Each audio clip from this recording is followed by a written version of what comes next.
The land that would come to be known as Amphipolis was originally part of Thrace, a region inhabited by formidable semi-nomadic horsemen. Thrace was rich in gold and silver mines. It was surrounded by lush forests, making it very attractive to outside parties like Greece and Persia. By 513 BCE, Persia had managed to conquer much of Thrace, but after their defeat in 479 BCE, Athens made a play for the land. They conquered the nearby island of Thasos in 465 BCE, but the military prowess of the Thracian riders kept them out of the country's interior. It was only in 436 BCE that Athens established a solid foothold in Thrace with the founding of Amphipolis, a city on the banks of the river Strymon.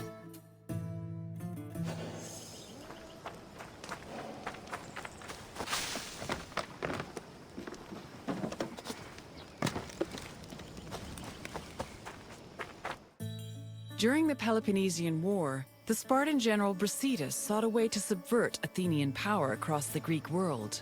He set his sights on capturing the coast of Thrace, hoping to seize the resources the area provided. Brasidas knew that many of the Greeks living in Thrace hated the greed and brutality of their Athenian neighbors and decided to take advantage of the situation. He set off on an expedition to Amphipolis, accompanied by 1,000 hoplites and 700 helots, and arrived before the city in the winter of 424 BCE. At Amphipolis' ramparts, Brasidas announced that he preferred to take the city peacefully and promised to allow safe passage to any inhabitants who wished to leave, in addition to sparing those who wanted to cooperate. This proposal was well received by the city's residents, and he was able to capture Amphipolis without striking a single blow.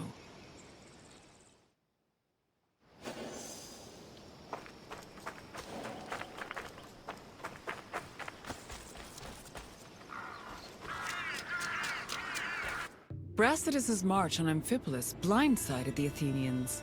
By the time they heard the news and dispatched the general Thucydides to defend Amphipolis, Brasidas had already rallied several nearby cities to help him defend the region from Athens' so-called tyranny.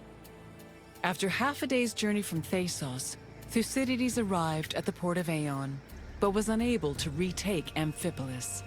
Athens held Thucydides responsible for the loss of Amphipolis and forced the general into exile. In spite of Brasidas' achievements, Sparta did not send him reinforcements, which forced the general to negotiate a truce with Athens to hold on to the ground he gained.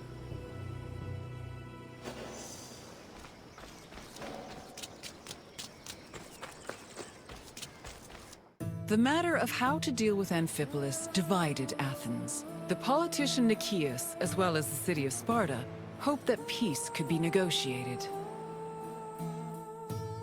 However, the popular Athenian statesman and general Cleon wanted to continue fighting the war.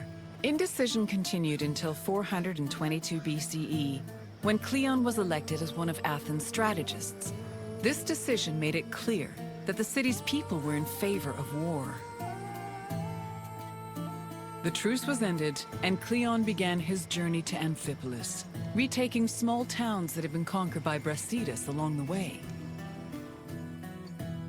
On arriving at the port of Eion, Cleon requested troops from the king of Macedonia.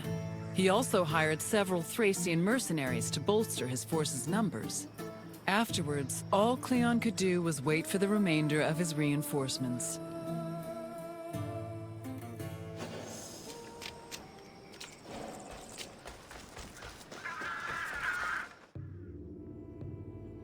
While they waited, the Athenian forces began to resent Cleon's hesitation to attack. They saw him as soft and incompetent, especially compared to their opponent, Brasidas. Sensing the tension, Cleon decided to act without waiting for reinforcements to arrive. He set out from the port of Eion to observe Amphipolis, setting up a camp on a nearby hill. To Cleon's surprise, Amphipolis appeared to be completely unprotected, with no guards stationed at the city's gates and ramparts. However, the city's lack of protection was only an illusion. Even so, upon seeing this, Cleon regretted that he did not bring wooden towers, which would have allowed him to easily recapture the city.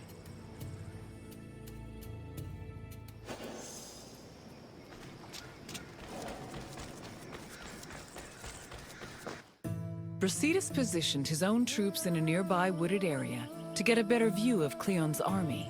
When the Athenians began moving to set up camp, Brasidas returned to Amphipolis.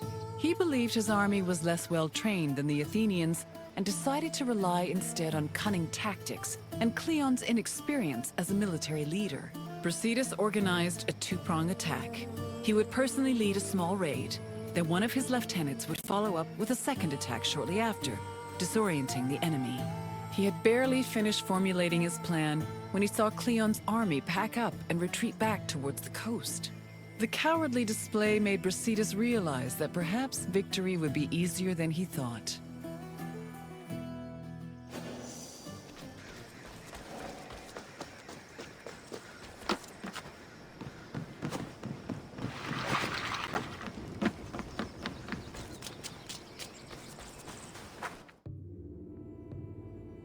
After seeing Brasidas' troops return to Amphipolis, Cleon decided to fall back to the port of Aeon and once again wait for reinforcements. Unfortunately, his exact orders were confusing and contradictory, which left the Athenian forces in disarray.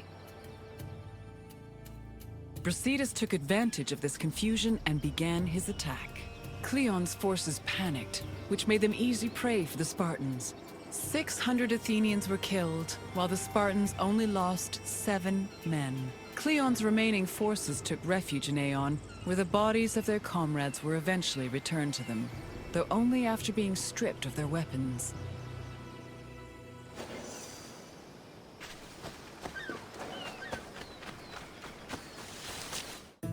During the pitched battle between the Spartans and the Athenians, both Brasidas and Cleon were killed.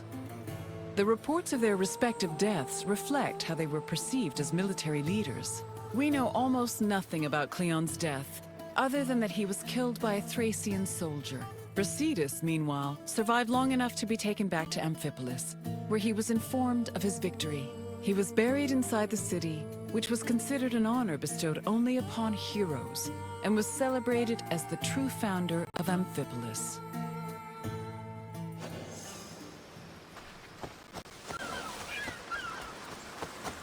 The Battle of Amphipolis temporarily put an end to the hostilities between Athens and Sparta. The Athenian forces returned to Piraeus, while Sparta called back the reinforcements they'd sent for Brasidas. The death of both Brasidas and Cleon encouraged the two cities to push for peace.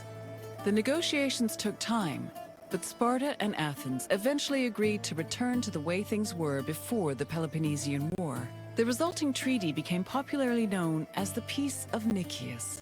Throughout the Greek world, it was mostly agreed that Sparta had lost the war, in spite of Brasidas' heroic efforts. The sentiment was rooted in the fact that Sparta had failed to end Athens' domination over Greece, something they had promised to do at the start of the war.